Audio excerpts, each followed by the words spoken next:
জিহাদের পক্ষে ডাক আসলে ওই মানুষটা দেখবেন দৌড়ে দৌড়ে ওই মিছিলের সামনে যাবে, আল্লাহু আকবার ধ্বনি দিবে, পুলিশেরা গুলি করবে, হয়তো বুকে গুলি লেগেছে, তারপরে আনন্দের হাসি দিতে দিতে পাশের ভাইটারে একটু বলতে থাকে, আল্লাহর কসম করে বলি জান্নাতের গন্ধ পাইতেছি, দেখো আমার আল্লাহ আমারে ডাকতেছে, জান্নাতের দরওয়াজা উন্মুক্ত করে দিয়েছে, আমি আল্লাহর জান্নাতে চলে যাই, দেখো বুকে পুলিশ গুলি করেছে।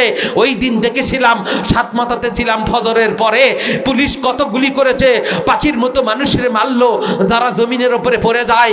এই যে ছোট্ট ছেলের মতো 11, 12, 13 বছরের একটা সন্তান বরিয়া প্লাসের পাশে সন্তানটা পড়ে গেল আমাদের সামনে, পুলিশ গুলি করেছে, পেটের নিচ পেটে গুলি লেগেছে। ওই সন্তানটা পড়ে যাওয়ার সাথে সাথেই ও তখন হাসতেছিল, কি যেন বলতে চায়, পার্শ্ববর্তী সকলে দেখে চোখের পানি ফেলেছে, ও হাসতে হাসতে হাসতে হাসতে জমিনের উপরে পড়ে গেল, কিছুক্ষণের মধ্যে শাহাদাতের পিয়ালা পান করেছে। এই ক্ষুদ্র ফুলকোট ডেমাজানি নগর আশেপাশের এরিয়ার হাজার হাজার মানুষ, যারা হয়তো কেউ চায়ের আড্ডায়, কেউ হয়তো মোবাইলের আড্ডায়, কেউ হয়তো দুনিয়ার গল্প গুজব, কেউ হয়তো দুনিয়ার নানা প্রোগ্রাম, এই এলাকারও হাজার হাজার মানুষের ভেতর থেকে যাচাই বাছাই করে তার প্রিয় মাহবুব বান্দা বান্দি যাদেরকে তিনি জান্নাতি বলে ঘোষণা করতে চায়, সেই রকম বান্দা বান্দি ছোট্ট ছোট্ট সন্তান, নওজোয়ান, মুরব্বিয়ানি কেরাম, তালেবুল ইলম, ওলামায়ে কেরাম সহ আমাদের সকলকে জান্নাতের বাগানে আসার এবং বসে আখেরি মোনাজাত পর্যন্ত থাকার যেই মহান রব সুযোগ দান করেছেন, তার দরগাহে হৃদয়ের সমস্ত ভালোবাসা দিয়া বুক মুখ উজাড় করে সকলে কালিমাতুশ শুকর পড়ছি, সকলে বলছি আলহামদুলিল্লাহ। অতঃপর দরুদ ও সালাম পেশ করছি সর্বকালের সর্বশ্রেষ্ঠ মহামানব, আম্বিকুল শিরভূষণ, আরবের মরুদুলাল, আকে নামদার, তাজিদানি মদিনা, সরওয়ারে দু কায়নাত, সরকারে দু আলম, জনাবে মুহাম্মদুর রাসূলুল্লাহ সাল্লাল্লাহু আলাইহি ওয়াসাল্লামের প্রতি। মুআজ্জাজ হাজিরিন, যখন 9:30টায় আপনাদের এলাকায় আসলাম, এসেই একটি দুঃখজনক ঘটনা শুনলাম। হাবিবুর রহমান সাহেব তিনি গত আসর বা আসরের পরে দুনিয়ার থেকে চলে গেছে। এই এলাকায়, এই গ্রামের মানুষ, তার বোন, আহা, ছোটবেলায় একসঙ্গে 2 ভাই বোন থাকতো, কত মহাব্বত ছিল, ভাই ভাইরে ভালোবাসে, বোন বোনরে ভালোবাসে। আল্লাহ রাব্বুল আলামিন সূরা আল ইমরান, কোরআনুল কারীমের 3য় সূরা আল ইমরানের 185 নম্বর আয়াতে আমাদেরকে বারবার এই কথা আমার আল্লাহ ঘোষণা করেন, কুল্লু নাফসিন যায়িকাতুল মাউত। পৃথিবীর মানুষ, পৃথিবীতে যারা জীবন নিয়ে এসেছো, যত জীব আছো, নিশ্চিত তোমাদেরকে মৃত্যুর স্বাদ গ্রহণ করতে হবে, তাই নয় কি? সূরা মুমিনুনের শেষের দিকে, শেষ রুকুতে আল্লাহ রাব্বুল আলামিন বলেন, আফা হাসিবতুম আন্নামা খালাকনাকুম আবাসা ওয়া আন্নাকুম ইলাইনা লা তুরজাউন।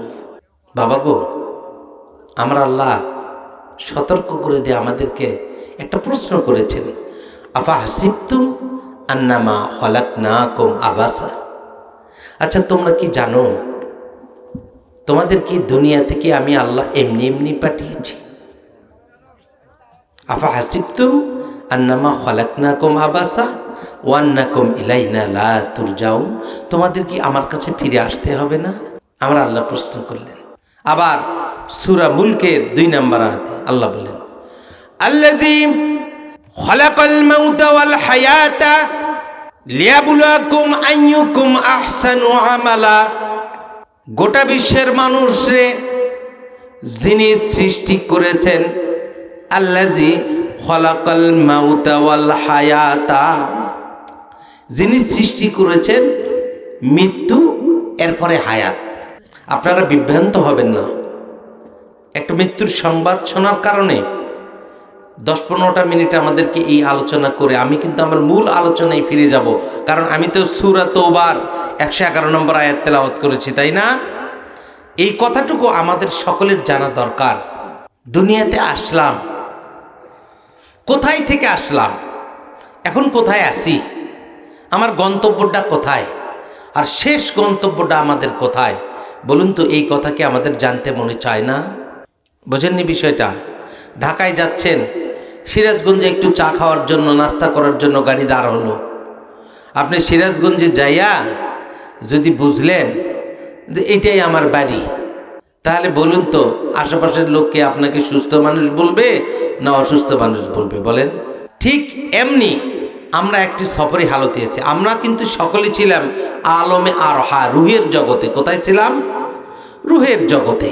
সেখান থেকে আল্লাহ রাব্বুল আলামিন আমাদেরকে মায়ের রেহেমের মাধ্যমে দুনিয়া নামক আলমে আসবাবে এখন রেখেছেন। আমরা এই সফরে হালতে আসি, ছিলাম রুহের জগতে, আসলাম মায়ের রেহেমের মাধ্যমে দুনিয়ার এই আসবাবে, আলমে আসবাবে। আর যে কোনো মুহূর্তে মালাকুল মৌতের সঙ্গে দেখা হওয়ার সঙ্গে সঙ্গেই আমরা যে জগতে যাব সেটা হলো আলমে বারজাক। ওই অন্ধকার যুগ, আড়ালের যুগ, যেই যুগে আজকে হবিবুর রহমান সাহেব, আজকে সকালবেলা উনি আমাদের সঙ্গে ছিলেন, তাই নয়? আজকে রাত্রি সন্ধে হয়ে গেল, ওনাকে পেলাম না। আমরা সন্ধ্যার পরে বাদ এশা হয়তো তাকে কবরস্থ করেছি। মুনকার নাকির তার কাছে আসবে, ঠিক কয়েকটা দিন পরে আপনার কাছে আর আমার কাছে আসবে। আগামী 50 বছর 2074-75 সাল যখন হবে, অন্তত পক্ষে 2080-90 সাল যখন হবে, আমরা যারা এখানে বসে আছি আল্লাহর কসম করে বলি, গতবার মাহফিল হয়েছিল, আজকে 2024-এ মাহফিল হচ্ছে, আগামী 2025-এর ডিসেম্বরে আবার মাহফিল হবে। গতবারে যারা যারা ছিল বুকে হাত দিয়ে বলতে পারবেন আজকে তারা সকলেই আছি। আগামী বছর আবার মাহফিল হবে, আমরা কি সকলেই গ্যারান্টি দিতে পারবো ওই দিন আমরা থাকব? বিশ্বনবী সাহাবাই কেরামদেরকে জিজ্ঞেস করলেন, ও সাহাবাই কেরাম, বলো তো বলো, মৃত্যুকে তোমরা, মালাকুল মৌতের সঙ্গে আলিঙ্গনকে তোমরা কতটা নিকটে মনে করো? সাহাবাই কেরাম আল্লাহ রাসূলকে দায়িত্বহীন কণ্ঠে ঘোষণা করলেন, ইয়া রাসূল আল্লাহ, ইয়া হাবিব আল্লাহ, নবী গো, ওই যে ফজরের নামাজ পড়েছি, জোহরের নামাজ পড়তে পারবো কিনা, তার আগে মালাকুল মৌতের সঙ্গে দেখা হতে পারে। আবার কেউ কেউ বলল, ইয়া রাসূল আল্লাহ, জোহরের নামাজ পড়েছি, আসরের নামাজের পূর্বে হয়তোবা মালাকুল মৌতের সঙ্গে দেখা হয়ে যেতে পারে। আল্লাহ রাসূল বললেন, ও সাহাবাই কেরাম, তোমরা কি আমার কাছে শুনতে চাও মৃত্যুটা তোমাদের কত নিকটে? সাহাবাই কেরাম বললেন, নাম ইয়া রাসূলুল্লাহ, নবী গো, আমরা আপনার কাছে শুনতে চাই। আমার রাসূল দায়িত্বহীন কণ্ঠে সাহাবাই কেরামকে বললেন, সাহাবাই কেরাম রে, জেনে রাখো, ডান দিকে সালাম ফিরেছো, বাম দিকে সালাম ফেরার আগেই মালাকুল মৌতের সঙ্গে দেখা হয়ে আল্লাহ রাব্বুল আলামিনের দরবারে তোমারে হাজিরা দিতে হতে পারে। জোরে বলুন সুবহানাল্লাহ, জোরে বলুন আল্লাহু আকবার। ও ক্ষুদ্র ফুলকোটের ভাইরা, মুরব্বিয়ানি কেরাম, জীবনে কত মানুষ রে এত ভালোবাসলেন, যারা মুরব্বী নিজের দাদারে দেখেছিলেন, যারা মুরব্বী নিজের বাবারে দেখেছিলেন, বাবা না আপনারে কত ভালোবাসতো, মানে দাদা আপনারে কত ভালোবাসতো। আজকে যে হবিবুর রহমান মারা গেলেন, একটা ছেলে আর একটা মেয়ে সন্তানকে রেখে, তার যে সন্তান নাতি টাতি ছিল, কয়েকদিন আগে বাজারে যে ওই নাতিরে হাত ধরে ধরে নিয়ে যেত আর বলতো, বাবারা দেখো আমার একটা সন্তান কলিজার টুকরা, তার এই দেখো নাতি নাতনি হয়েছে, কত আদর করে কাঁধে করে নিয়ে বাজারে চলে যেত। বাবা গো, আজকে দুনিয়ার জমিনে থেকে তিনি চলে গেলেন, মুনকার নাকির তার কাছে এসেছে, যদি 3-4 প্রশ্নের জবাব তিনি ঠিক মতো দিতে পারেন, তাহলে তার কবরটা আল্লাহ ফাফরিশুহুম মিনাল জান্নাহ, তার কবরে আল্লাহ জান্নাতের বিছানা বিছিয়ে দিয়েছে, অথবা আলবিসুহুম মিনাল জান্নাহ, তাকে জান্নাতের পোশাক পরিয়ে দিয়েছে। আল্লাহ রাব্বুল আলামিন ওয়াফতাহু বাবা ইলাল জান্নাহ, জান্নাতের দিকে তার একটা আলো বাতাসে প্রবাহিত করার জন্য জান্নাতের সঙ্গে আল্লাহ একটা সংযোগ করে দিয়েছে তার কবরের সঙ্গে। আর যদি তিনি নামাজ পাঞ্জিগানা না পড়ে থাকে, রব্বে কারিম যদি তার ঈমানের সঙ্গে না নিয়ে থাকে, ওই মুসনাদে আহমদের 18,557 নাম্বার সুবিস্তারিত একটা হাদিস আমার রাসূল রাসূল এনেছে। কবরের পরে আমার রাসূল একজন আনসারী সাহাবীকে কবরে শুয়ে দিবে। এমন সময় আল্লাহ রাসূল সাল্লাল্লাহু আলাইহি ওয়াসাল্লাম কবরের পাশে দাঁড়ালেন। দাঁড়ায় নিজের সঙ্গে একটা লাঠি ছিলেন, আমার রাসূলের সঙ্গে সুন্নতি লাঠি থাকতো। কিছুক্ষণ আগে আমাদের শফিকুল ইসলাম সাহেব উনি যা আলোচনা করছিলেন একটা লাঠি নিয়ে, আমার রাসূলের ওরকম সুন্নতি একখানা লাঠি আমার রাসূল নিয়ে সেই লাঠি দিয়ে আঁকাতে থাকছিলেন। সাহাবায়ে কেরাম মুসনাদে আহমদের হাদিসে এসেছে, আমার রাসূল এই দৃশ্যটা সাহাবায়ে কেরাম যখন দেখলেন, দেখার পরে আমার রাসূল সাল্লাল্লাহু আলাইহি ওয়াসাল্লাম সাহাবাদেরকে বললেন, দেখো তোমার এই আনসারী ভাই, তোমাদের কলিজার টুকরা ভাইয়ের কাছে কিছুক্ষণ পরে দাফনের পরে আল্লাহর ফেরেশতা, প্রশ্নকারী দুজন ফেরেশতা আসবে, তারে নানাভাবে প্রশ্ন করবে, মান রব্বুকা ওয়া মা দীনুকা মা হাযার রাসূল, এই লোকটাকে এইভাবে যখন প্রশ্ন করবে, যদি তোমার ভাইটা ঈমানের সঙ্গে দুনিয়া থেকে চলে যায়, তাহলে আলা হাসান সূরা, তিনি যেই মালাকুল মউতকে দেখেছে জান্নাতের পোশাক পরা, অত্যন্ত হানুত মানুত সুন্দর পোশাক আর সুন্দর সুগন্ধি পরা ফেরেশতা মালাকুল মউতকে দেখে তিনি আনন্দে পুলকিত ছিলেন। আর যখন যদি তিনি ঈমানি হালতে মারা না যায়, যদি তিনি ঈমান নিয়ে মালাকুল মউতের সঙ্গে দেখা না হয়, আল্লাহ যদি শেষ সময়টা কালেমা তার নসিব না হয়, আল্লাহ যদি শেষ সময়টা তিনি বেঈমান হয়ে মারা যায়, মালাকুল মউতের এই বিভৎস চেহারা তোমার ভাইটা দেখেছে, ওই বিভৎস চেহারা দেখার পরে তার অন্তরে এমন কঠিন বিষয় জাগ্রত হয়েছে। মালাকুল মউতের ওই বিভৎস চেহারা যখনই দেখেছিল, হাইরে ভুদ্র ভুলকোটের মানুষেরা, মায়েরা, বোনেরা, ওই হাবিবুর রহমান যদি আবার উঠে আসতে পারত, তোমাদেরকে বলতো, যদি তার মালাকুল মউতের সঙ্গে ঈমানি হালতে দেখা না হয়ে থাকে, উনি তোমাদেরকে বলতে পারত, আল্লাহর রাসূল বলেছে ওই মানুষটার কাছে যখন মালাকুল মউত আসবে, ওই বিভৎস চেহারা দেখে তার কলিজাটা বড্ড শুষ্ক হয়ে যাবে, এমন কলিজা শুষ্ক হবে, শরীরটা বড় কাসুমাসু করতে থাকবে, ওপরের দিকে তাকাবে, মালাকুল মউতের বিভৎস চেহারা জাহান্নাম থেকে একটা বস্তার মতো নিয়ে ওই মুর্দার কাছে, মানুষের কাছে মালাকুল মউত আসবে, ওই জানটা তার শরীর থেকে বের হতে পারবে না। আমার আল্লাহ বলছে, ইয়া আইয়ুহান নাফসুল খাবিসা, এ পাপাত্তা, তুমি উখরিজি ইলা রব্বি কারীমের দিকে বের হয়ে আসো। ওই আত্মা শরীরের ভিতরে ডানে যাবে, বামে যাবে, হাতে যাবে, মাথায় যাবে, সারাটা শরীর দৌড়াদৌড়ি করতে থাকবে। মুসনাদে আহমদের হাদিসে আমার রাসূল বলেছে, ওই মানুষটার শরীর থেকে ওই আত্মাটা বের হতে চাবে না। যখনই শরীর থেকে আত্মাটা বের করতে যাবে, ওই সময় মালাকুল মউত এমন জোরে একটা হ্যাঁচকা টান দিয়ে ফেলবে। আমার রাসূল বলেছে, দুইটা বর্ণনা এখানে এসেছে, একটা মানুষের যদি একটা জীবন্ত ছাগল তার শরীর থেকে যদি চামড়াগুলি খুলে ফেলেন, ওই জীবন্ত ছাগলের যত কষ্ট হবে, ওই মানুষটার তার চাইতে বেশি কষ্ট হবে। অন্য হাদিসে আমার রাসূল বলেছে, মানুষের শরীরে লক্ষ লক্ষ কোটি কোটি পশম আছে, এই পশমের গোড়ায় গোড়ায় এক একটা সূচ দিয়া যদি ছিদ্র করা হয়, 1 লক্ষ গোড়া যদি থাকে, 1 লক্ষ পশমের গোড়ায় 1 লক্ষ সূচ দিয়ে ফোটাইলে যেই পরিমাণ কষ্ট হবে, ওই মালাকুল মউতের সামনে ওই আত্মাটা বের হয়ে আসতে মানুষের এতটা বড় কষ্ট হয়ে যাবে। ইন্না লিল্লাহি ওয়া ইন্না ইলাইহি রাজিউন। বাবা গো, ঈমানি হালতে মালাকুল মউতের সঙ্গে দেখা হতে হবে। আমার আল্লাহ বলেছেন, ইয়া আইয়ুহাল্লাযীনা আমানুত্তাকুল্লাহ হাক্কা তুকাতিহি ওয়া লা তামুতুন্না ইল্লা ওয়া আনতুম মুসলিমুন। আমার আল্লাহ বললেন, গোটা বিশ্বের মানুষ যারা ঈমান এনেছো, তারা আল্লাহকে ভয় করো, ইত্তাকুল্লাহ, আল্লাহকে ভয় করো, হাক্কা তুকাতিহি, তিনি যেমনটা ভয়ের উপযুক্ত ওয়ালা তামুতুন্না, আল্লাহ বলে তোমরা মৃত্যুবরণ করো না ইল্লা ওয়া আনতুম মুসলিমুন, যতক্ষণ পর্যন্ত প্রকৃত মুসলমান না হবে এতক্ষণ পর্যন্ত মৃত্যুবরণ করো না বলেছে আল্লাহ। আর তিনি আমাদের জন্য যখন মালাকুল মউত আসে, এক মুহূর্তের জন্য সময়কে আমার আল্লাহ মানুষকে দেয় না। যখনই মালাকুল মউত আসবে আমাদের কাছে, ফায়াকুলা রব্বি লাউলা আখারতানি ইলা আজালিন কারীব, আমরা তখন রব্বি কারীমের কাছে একটা প্রশ্ন করব, ও ভাই আজকে যারা এখানে এসেছেন এখানে সকলেই আমরা মালাকুল মউতকে দেখে আমরা একটা আরজি মালাকুল মউতের সঙ্গে করব।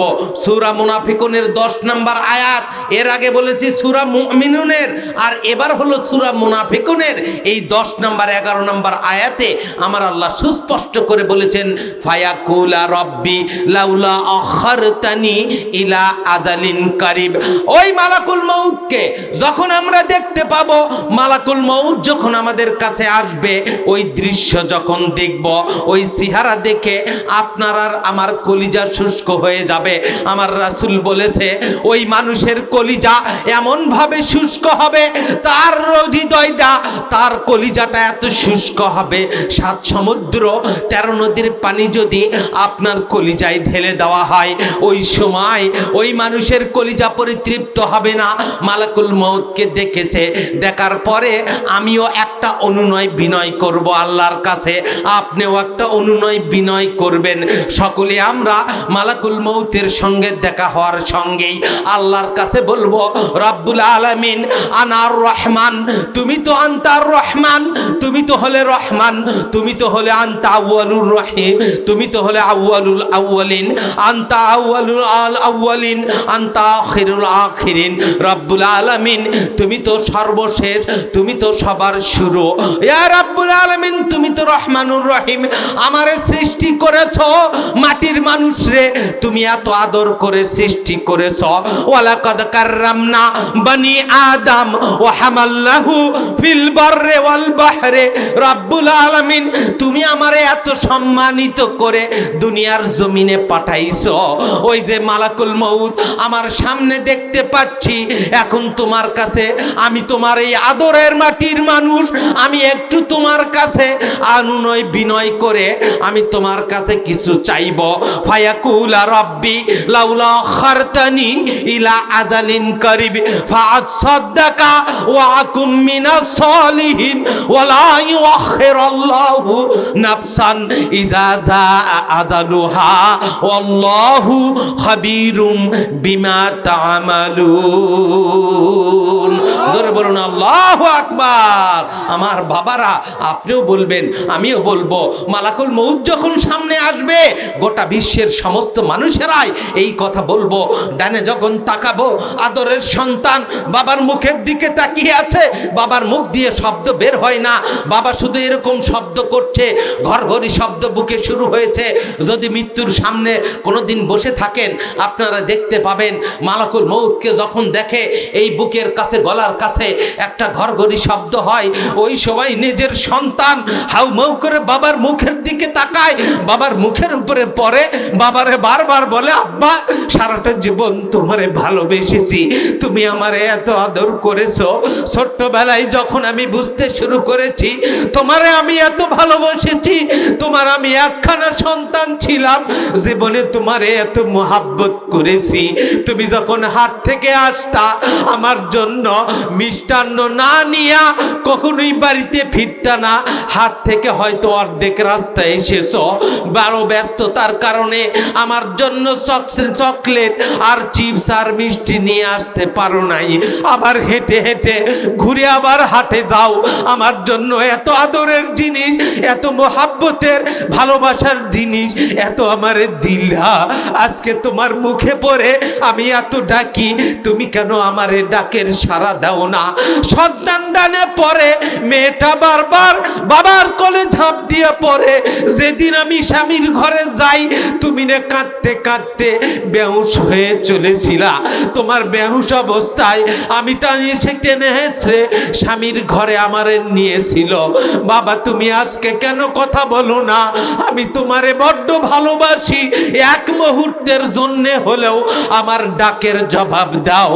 ওর ক্ষুদ্র ফুলকোটের মায়েরা বোনেরা, স্বামীর মুখের উপরে স্ত্রী কতবার ডাকে, ওই স্বামী একবারও কথা বলে না, শুধু মালাকুল মউতের দিকে তাকায় আর রব্বে কারিমের কাছে একটা কথাই বারবার বলে, হাইরে আমারে ভাইয়া কুলা রব্বি লাউলা খারতানি ইলা আজালিন কারিম। আল্লাহ, মালাকুল মউতকে দেখলাম, দুনিয়ার জিন্দেগি মনে হয় শেষ হলো, নিঃশ্বাসের বরাদ্দটুকু মনে হয় শেষ হয়ে গেছে, আমার অক্সিজেনের বরাদ্দ মনে হয় নাই, দুনিয়ার নিয়ামতের বরাদ্দ মনে হয় নাই। হাইরে আমি মনে হয় তোমার কাছে ফিরে যাই। আল্লাহর কাছে বলে, আল্লাহ তোমার কাছে দুইটা জিনিস আমি চাবো। ফায়াকুলা রব্বি লাউলা খারতানি ইলা আজালিন করিব, একটু সময় তুমি আমারে দাও, আমি তোমার কাছে দুইটা কারণের সময় চাই রব্বুল আলামিন। ফাসাদ্দাকা, রব্বুল আলামিন গো, আমি আমার জীবনে কিছু সম্পদ অর্জন করেছি, আমি কিছু সম্পদ বাক্সের ভিতরে ওই ব্যাংকের ব্যালেন্সে কিছু সম্পদ রেখেছি, আমি চাকরি করতাম, আমার প্রভিডেন্ট ফান্ডের কিছু পয়সা ব্যাংকে পড়ে আছে, আল্লাহ এতদিন হেলাই ফেলাই সময় পাই নাই। তুমি বলেছো ওয়ানফিকো মিম্মা রাযাকনাকুম মিন ক্বাবলি আন ইয়াতি আহাদাকুমুল মাউত, মৃত্যুর আগে তোমারে আমি যেই রিজিক দিয়েছি ওই রিজিক থেকে তুমি দান করো। আমারে তুমি বারবার বলেছিলা, আমি দুনিয়াতে শয়তানের প্ররোচনায় পড়ে আমি ওইটুকু দান করতে পারি নাই, ওই যে আমি আলমারির দিকে তাকায় আছি, ওই আলমারিতে কিছু পয়সা আছে, ওই পয়সাটুকু মৃত্যুর আগে আমি দান করব। ফাসাদ্দাকা ওয়া কুম মিনাস সলিহিন। আমি দুইটা দ্বিতীয় নাম্বার আবদার করি, দুনিয়াতে যেই বন্ধুর সঙ্গে থাকতাম ওই বন্ধু আমারে ওই চায়ের আড্ডায় নামাজের সময় বসে রাখতো, মুয়াজ্জিন মসজিদের মেম্বার থেকে ডাকতো, হাইয়া আলাস সালাহ, আই বান্দা আই নামাজের দিকে আই, হাইয়া আলাল ফালাহ, আই বান্দা আই জাহান্নাম থেকে মুক্তি নিতে আই। আল্লাহ মুয়াজ্জিনের সুরে মসজিদে দিনে 5 বার মসজিদের মেম্বার থেকে গোটা ক্ষুদ্র ফুলকোটের মানুষদেরকে মুয়াজ্জিন আল্লাহর সুরে সুরে ডাকতো। আমি তখন রাতের বেলা আরামের ঘুমে আমি ঘুমন্ত ছিলাম, আর দিনের বেলা বন্ধুদের আড্ডায় ছিলাম। রব্বুল আলামিন ওয়া কুম মিনাস সলিহিন, আমি ওই বন্ধুদের সাথে চলবো না যেই বন্ধু আমারে হাত ধরে ধরে নামাজের সময় মসজিদে যেত না। আমার আল্লাহকে বাবা গো, আমিও অনুনয় করব, আপনি অনুনয় বিনয় করে বলবেন, আল্লাহ আমারে একটু সময় দাও, আমি আমার সম্পদ দান করব। আর 2 নাম্বার আমারে সময় দাও রব্বুল আলামিন, আমারে আর একটু সময় দাও, আমি আমার এমন একটা বন্ধু ধরব যেই বন্ধু তাহাজ্জুদের ওয়াক্ত হলে 3:30টায় মোবাইলের ভেতরে অ্যালার্ম দিয়ে থয়। রব্বুল আলামিন, তুমি যখন দুনিয়ার আসমানে নেমে আসো, গোটা বান্দাকে তুমি ডাকতে থাকো, কে আসরে আমি রব্বে কারিম দুনিয়ার আসমানে নেমে এসেছি, তুমি রবের কাছে একটু সেজদায় পড়ে যাও। আমার আল্লাহ বলে কোরআনুল কারিমে, ওয়ামিনাল লাইলি ফাতাহাজ্জাদ বিহি নাফিলাতাল লাক আসা ইয়াবাসাকা রব্বুকা মাকামাম মাহমুদা। বান্দারে, আমি তোমার জন্য 5 ওয়াক্ত নামাজ বাদে শেষ রাত্রিতে আমি তোমারে তাহাজ্জুদের নামাজের জন্য ডাকি, তুমি আসো, তোমার উন্নত ললাটকে আমি রবের কুদরতি পায়ে একবার সেজদা করো। জীবনের যত পাপ করেছো সব পাপগুলি যদি 2 রাকাত নামাজ পড়ে সেজদা অবনত হয়ে আমার কাছে চাও, লা তাকনাতু মির রাহমাতিল্লাহ, তুমি তোমার পাপ নিয়ে এত বিচলিত হইও না। তুমি যত পাপ করেছো আমি আল্লাহর রহমত অনেক বেশি, তুমি রহমত থেকে নিরাশ না হইয়া আমি আল্লাহর পদতলে পায়ে যদি সেজদা করো, এক সেজদা করে তোমার চোখের পানি নাকের ডগার আশায় আগেই আমি আল্লাহ তোমারে মাসুম বেগুনা হিসেবে কবুল আর মঞ্জুর করে নেব। জোরে বলুন আল্লাহু আকবার। বাবা গো, রাত্রিতে তাহাজ্জুদের মুসাল্লায় যেই মুরব্বীরা তাহাজ্জুদ পড়ে ওনাদেরকে একটু জিজ্ঞাসা করে দেখুন তো, ওই শেষ রাত্রি যখন হয় তারা কখনোই মসজিদের মুসাল্লায়, কখনোই যায় নামাজের মুসাল্লায় নিজের উন্নত ললাটকে রব্বে কারিমের কাছে না ঠোকানো পর্যন্ত, সেজদায় যে লম্বা সেজদা না দেওয়া পর্যন্ত তাদের কলিজা কোনোদিনও ঠান্ডা হয় না। ও মুসলমান, ক্ষুদ্র ফুলকোটের মায়েরা বোনেরা, আমি আপনাদের জন্য শেষে কিছু আলোচনা রেখেছি। আপনাদের জন্য শেষে 5 মিনিটে 2টা আমল বলে দেব। আল্লাহর কসম করে বলি, আজকে যেমন হাবিবুর রহমান মুরব্বী আমাদেরকে ছেড়ে চলে গেল, ভাইয়ের দুঃখে বোনটা এখনো লাশ হয়ে পড়ে আছে, কালকে দাফন হবে। বাবা গো, একটু চিন্তা করো বাবা, যে কোনো সময় আপনার আর আমার একই ঘটনা ঘটতে পারে। মসজিদের ওই শেষ পালকিটা আমার আর আপনার জন্য অপেক্ষা করছে। আমার রাসূলকে আব্দুল্লাহ ইবনে ওমর আমার রাসূলকে জিজ্ঞেস করলো, মান আকিসুন নাস ওয়া হাজামুন নাস, নবী গো সবচাইতে চালাক ব্যক্তিকে? ইয়া রাসূলুল্লাহ, সবচাইতে সতর্ক ব্যক্তিকে? আপনারে দুনিয়াতে যদি জিজ্ঞেস করি তাহলে আমরা বলবো দুনিয়াতে যে 10 তলার মালিক 5 তলার মালিক হয়েছে, ও 10 তলার মালিক হলে ও সবচাইতে বড় চালাক। আমারে আপনারে জিজ্ঞেস করলে আমরা বলবো আমার ছেলেটারে ডাক্তার বানিয়েছি, আমি দুনিয়াতে সবচেয়ে বুদ্ধিমান, ফুলকোটে আমি সবচাইতে বুদ্ধিমান, আমার ছেলে একটা ডাক্তার হয়েছে আর একটা আমার ছেলে ইঞ্জিনিয়ার হয়েছে, দুইজনে কয়েক লাখ করে মাসে ইনকাম করে, আমি সফল বাবা। এইভাবে আমি আর আপনি বলবো।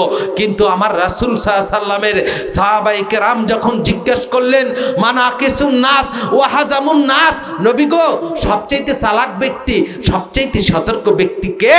আমার হুম যিকরুল লিল মাউত, ওই মানুষটা সবচাইতে বড় চালাক, ওই মানুষটা সবচাইতে বড় বুদ্ধিমান, ওই মানুষটা সবচাইতে বড় বিবেকবান। কারণ যেই মানুষটা ঢাকা বগুড়া থেকে ঢাকায় যাবে, সিরাজগঞ্জে ফুড ভিলেজে আধা ঘন্টার জন্য বসেছে, চা খাবে, নাস্তা করবে, এরপরে গাড়িতে উঠে আবার ঢাকার গন্তব্যে রওনা হবে, ওই মানুষটা ওখানে যে বলে এই ফুড ভিলেজে আমার বাড়ি, এই বাড়ির জন্য আমাকে আল্লাহ সৃষ্টি করেছে।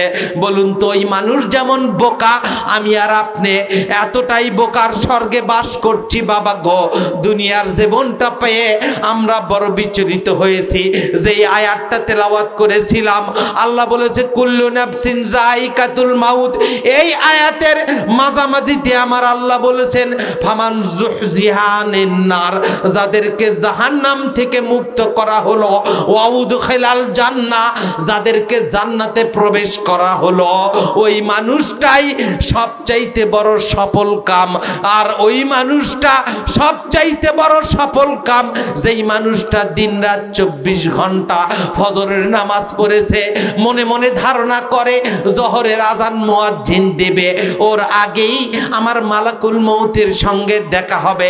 দিনরাত 24 ঘন্টা মৃত্যুর জন্য মনে মনে চিন্তা করে, ওযু অবস্থায় থাকে, লা ইলাহা ইল্লাল্লাহ মুহাম্মাদুর রাসূলুল্লাহ বলে কালেমাটা অন্তরের সঙ্গে সেট করেছে, প্রতিটা নিঃশ্বাসে মানুষের সঙ্গে কথা বলছে, অন্তরটা তেলাওয়াত করছে, জিকির করছে লা ইলাহা ইল্লাল্লাহ। যখন মালাকুল মউত সামনে দেখবে, ওই লোকের অজান্তেই, যেহেতু দিনরাত 24 ঘন্টা কালেমা তার অন্তরে সেট করা আছে, ও মুসলমান, ওই মানুষটা মালাকুল মউতকে দেখার সঙ্গেই তার অন্তর দিয়ে বের হবে লা ইলাহা ইল্লাল্লাহু মুহাম্মাদুর রাসূলুল্লাহ। আমার রাসূল বলে যারা আখিরি কালাম লা ইলাহা ইল্লাল্লাহ হবে, সে ফাদাখালাল জান্নাহ, ওই মানুষটা সাথে সাথে আল্লাহর জান্নাতের মেহমান হয়ে যাবে। আমার বাবারা, কালেমা পড়বো তো? বলুন, কালেমা কি পড়বো? প্রতিটা সময় অযথা গল্পগুলা গুজব চায়ের স্টলে বসলে আমি আপনাদেরকে বলি, নওজোয়ান তোমরা যখন একা একে কয়েক বন্ধুর সঙ্গে বসো, ফ্রি ফায়ার আর বিভিন্ন গেম ইউটিউব ফেসবুক নিয়ে তোমরা ব্যস্ত হও, বাবা গো আমি তোমাদেরকে বলি ছোট্টবেলা থেকেই নওজোয়ান অবস্থায় থেকে একজন নওজোয়ানের সেজদা আমার আল্লাহ বড্ড পছন্দ করে। যদি কোনো নওজোয়ান রাতের বেলা রব্বে কারিমের কাছে 2 রাকাত নামাজ পড়ে একটাবার নিজের উন্নত ললাটকে রব্বে কারিমের পায়ে একটা সেজদা দেয়, আমার আল্লাহ ফেরেশতাদের সামনে ফকর করে। ও ফেরেশতা কুল, তোমরা জেনে রাখো আমি যখন মানুষের কথা বলেছিলাম আমি ইন্নী জাইলুন ফিল আরজে খলিফা, আমি দুনিয়াতে আমার প্রতিনিধি পাঠাইতে চাই। গোটা বিশ্বের মানুষের আরে আমি দুনিয়াতে আমার প্রতিনিধি পাঠাইতে চাই। আমার বাবারা, আমি যে আয়াতটা পড়েছি সূরা মুনাফিকুনের 10 নাম্বার থেকে যে আয়াতটা 11 পর্যন্ত, এইটুকু আমরা লাস্ট 15 মিনিটে আলোচনা করব। মাঝখানে যে আয়াতটা প্রথমে তেলাওয়াত করেছি ওই আয়াতের কিছু অংশ আমরা এখন একটু আলোচনা করে পরে ওখানে ফিরে যাব ইনশাআল্লাহ। কারণ আমরা আজকে মৃত্যুর এই ঘটনা কেন্দ্র না হলে আমরা ধারাবাহিক আলোচনা করতে পারতাম, কিন্তু মৃত্যুর কথাটা আমার রাসূল বলেছে আকসারহুম যিকরুল লিল মাউত, যেই মানুষটা দিনরাত 24 ঘন্টা মৃত্যুর কথা, মৃত্যু মরার জন্য মালাকুল মৌতের সঙ্গে দেখা হওয়ার প্রস্তুতি যে মানুষের থাকবে, আমি বলি ওই মানুষের দ্বারা আল্লাহর কসম করে কোরআনের মাহফিল থেকে আমি আল্লাহর শ্রেষ্ঠ মুজিজা এই কোরআনুল কারীম হাতে নিয়ে বলতে পারি, যদি কোনো মানুষের সকালবেলা মৃত্যুর চিন্তা হয় যে জহরের আগে আমি দুনিয়ার থেকে চলে যাব, জহরের পরে আসরের আগে দুনিয়ার থেকে চলে যাব, যদি কোনো মানুষের মৃত্যুদণ্ড হয় সরকারিভাবে আপনারা দেখেছেন, যদি আজ রাত 12টার পরে কোনো মানুষের ঠিক ওই রকম আমার আর আপনার যদি কোনো কারণে ফাঁসি হয় আজ রাত্রে 12টা বা কাল রাত্রে 12টার পরে, বলুন তো যে একটা দিন 1 ঘন্টা 2 ঘন্টা যদি সময় পাই, আল্লাহর কসম করে বলুন তো আমরা কি ওই সময় কোনো এতিমের সম্পদ মারবো, কোনো মানুষের সম্পদ মারতে পারবো, কোনো অন্যায় করতে পারবো, কোনো মানুষের সম্পদ কুক্ষিগত করতে পারবো, কোনো এতিমের শরীরে মুখে চাপটাঘাত করতে পারবো, কোনো অন্যায় কাজ আমাদের দ্বারা হবে? আল্লাহর কসম করে বলি যেই মানুষটা সারা দিন রাত মৃত্যুর চিন্তা অন্তরে থাকে, ওই পালকি মসজিদের সামনের পালকিটা আমার জন্য অপেক্ষা করছে, যেই মানুষটা এই কথা চিন্তা করবে আল্লাহর কসম করে বলি ওই মানুষটা কোনোদিনও একটা অন্যায় কাজে তাকে কোনোদিন পাবেন না। ওই মানুষটা আজান হলে কোনোদিন মসজিদের বাইরে দেখতে পাবেন না। ওই মানুষটা যদি ইসলামী আন্দোলনের ডাক আসে, আল্লাহর জন্য জান আর মাল দেওয়ার সুযোগ আসে, দেখবেন সবার আগে ওই মানুষটা মিছিলের সামনে দাঁড়ায়।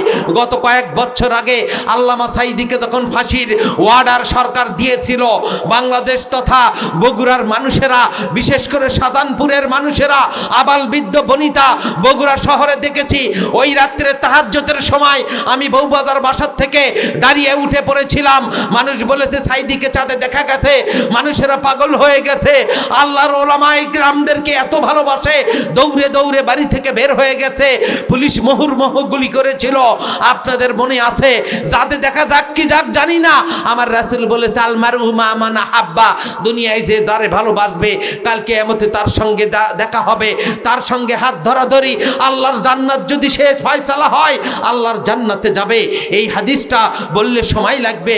আল্লাহর রাসূল বলেছে আমি এক সময় থাকবো না, আখিরি জামানার উম্মতেরা আমি তোমাদেরকে বড্ড ভালোবাসি, তোমাদের কবর ধরে ধরে মক্কার জমিনে যেমন আবু জেহেল উতবা সাইবারে কবর ধরে ধরে জাহান্নামের আগুন থেকে মুক্ত করার জন্য আমি ওদের হাতে পায়ে ধরতাম, ওরা আমারে বুঝতো না, ওরা আমার মুখে চাপটাঘাত করতো, আমারে পাথর মেরে রক্তাক্ত করতো।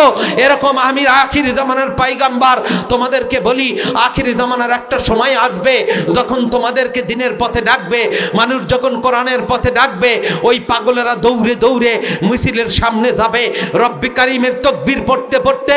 আমার আল্লাহ বলছে অরাব্বুকা ফাকাব্বির, আমার আল্লাহ বলেছে গোটা বিশ্বের মানুষেরা আল্লাহর তাকবীরের ধ্বনি দাও।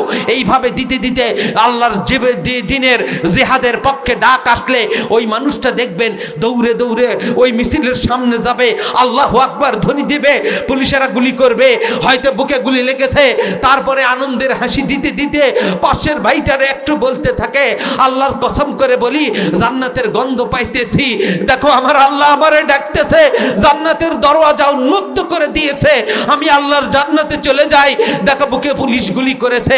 ওই দিন দেখেছিলাম সাত মাথাতে ছিলাম ফজরের পরে, পুলিশ কত গুলি করেছে, পাখির মতো মানুষের মারলো যারা জমিনের উপরে পড়ে যায়। এই যে ছোট্ট ছেলের মতো 11, 12, 13 বছরের একটা সন্তান যখন ওই আকবরিয়া প্লাসের পাশে সন্তানটা পড়ে গেল আমাদের সামনে, পুলিশ গুলি করেছে, পেটের নিচ পেটে গুলি লেগেছে। ওই সন্তানটা পড়ে যাওয়ার সাথে সাথেই ও তখন হাসতেছিল, কি যেন বলতে চায়, পার্শ্ববর্তী সকলেই দেখে চোখের পানি ফেলেছে।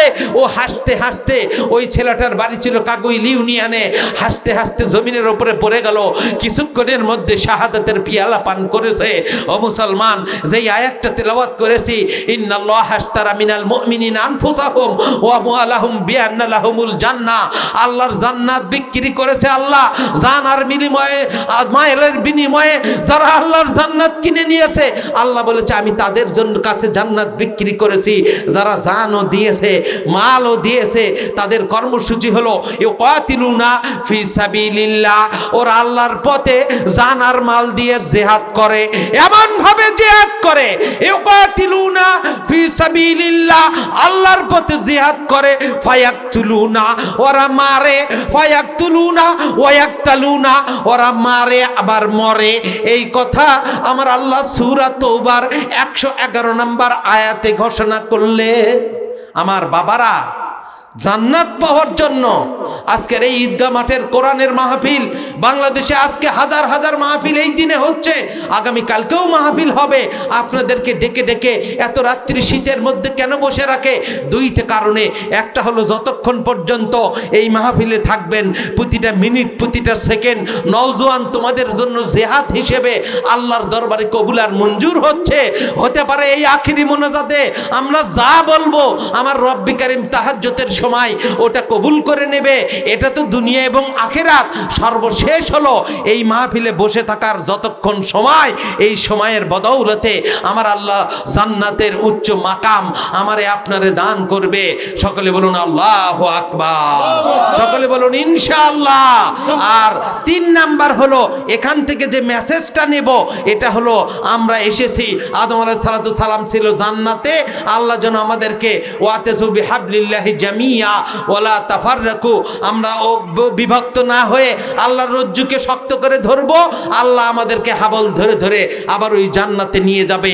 সেই ফর্মুলা আল্লাহর রাসূল যেমন মসজিদে নববীতে বক্তব্য দিতেন, সারা বাংলাদেশে কোরআনের মাহফিলগুলো, যদিও গত 15-17 বছরে একটা মাহফিল হতে গেলে সরকারের বড় বড় পারমিশন লাগতো, পুলিশ প্রশাসনের আর নেতা নেত্রীদেরকে ধরতে হতো, কিন্তু এই 5 তারিখের স্বাধীনতা, 5 আগস্টের স্বাধীনতার পরে আর কারো কাছে কোনো অনুমতি নিতে হয় না। ডক্টর ইউনূস বলেছে, বাংলার টেকনাফ থেকে তেতুলিয়া, রূপসা থেকে পাতুলিয়া, 56,000 বর্গ মাইলের দ্বিতীয় বৃহত্তম মুসলিম রাষ্ট্রে যেখানে কোরআনের কথা হবে, যেখানে কোরআনের তাফসীর হবে, গত 15টা বছর সূরা হামিম সেজদার 26 নম্বর আয়াত, লা তাসমাউ লিহাযাল কোরআন ওয়ালগাউ ফিহি লাআল্লাকুম তাগলিবুন, ওরা বলতো কোরআন শুনো না। কোরআন যেখানে তাফসীর মাহফিল হয় 144 জারি করো, এরপরে কোরআনের মাহফিলে গেলে তোমরা জান্নাতি হবে।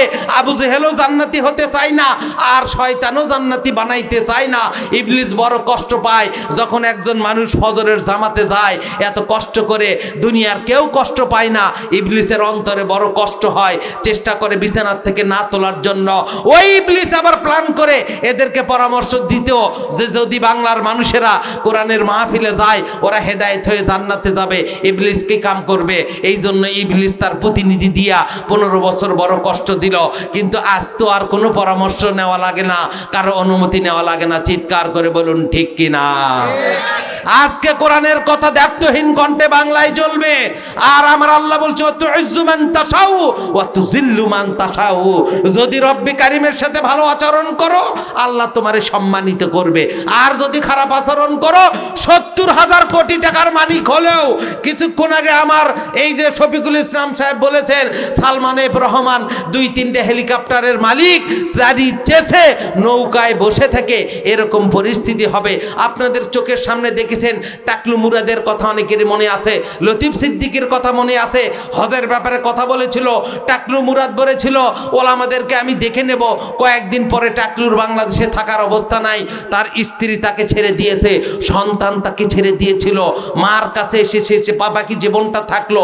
এখন তো জেলখানার মনে হয় ঘানি টানতেছে।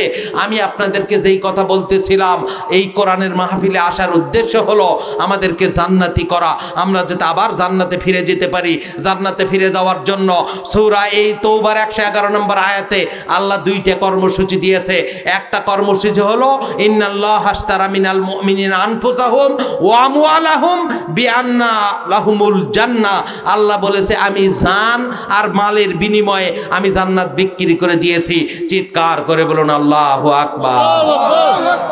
অর্থ দিয়ে জান্নাত কিনবো, আর একটা বিষয় দিয়ে জান্নাত কিনতে হবে। সেই বিষয়টা কি, এটা আপনাদেরকে বলার জন্যই আজকে আমি এই আয়াতটা তেলাওয়াত করেছিলাম। বিশ্বনবী নবুয়ত প্রাপ্তির 3 বছর প্রথমে গোপনে ইসলামের দাওয়াত দিলেন।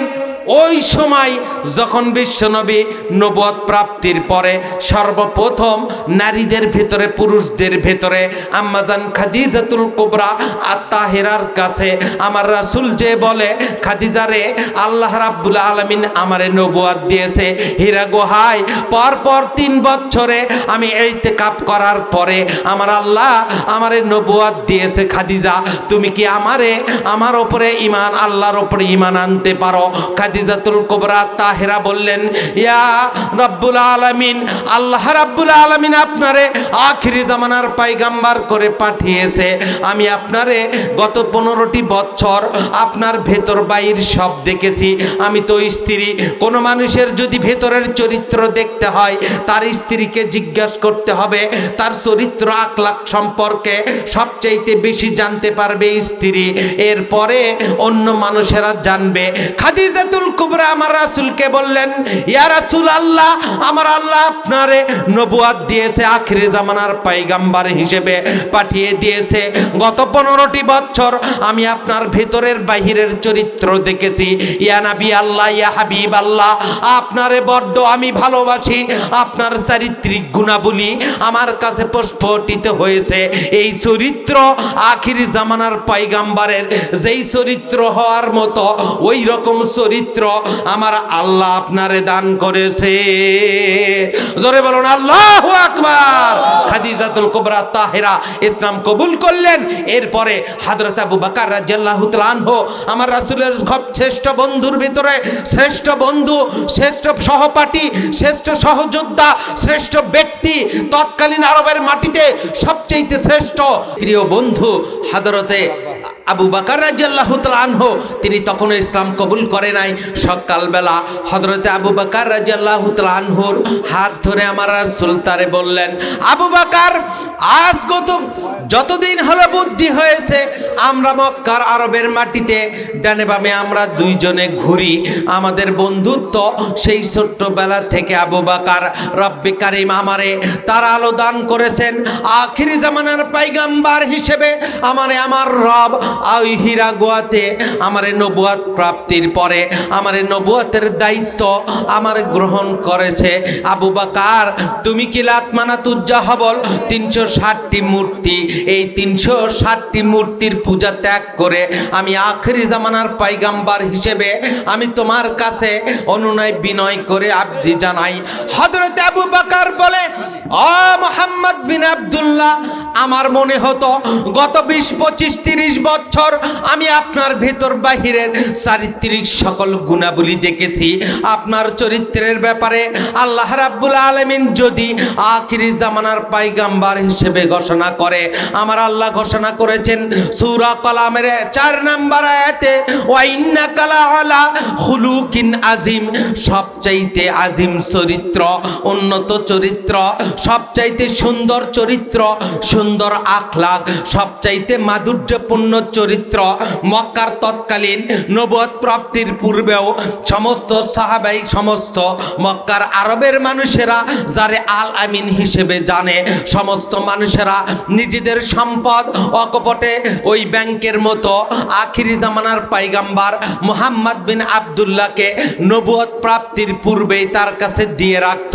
মক্কার মানুষেরা, আরবের মানুষেরা এত মহাব্বত করে, আপনার এত ভালোবাসে, গত জীবনে কোনোদিন দেখি নাই একটা মানুষের সঙ্গে প্রতারণা করেছেন, কোনো মানুষের সঙ্গে দুর্ব্যবহার করেছেন। আপনি এতিমদেরকে সহযোগিতা করেন, আশ্রয় দেন, ওই নিঃস্ব ওই মানুষদেরকে আশ্রয় প্রশ্রয় দেন। আপনি মজলুমদের পক্ষে, জুলুমবাদদের বিরুদ্ধে দাঁড়ান। ইয়া রাসূলুল্লাহ, আমি আপনার চরিত্রিক গুণাবলী দেখে আমার মনে হয়েছিল, আমার মনে হয় আপনি হলেন আখির জামানার পয়গম্বরের শ্রেষ্ঠ মানুষ। জোরে বলুন আল্লাহু আকবার।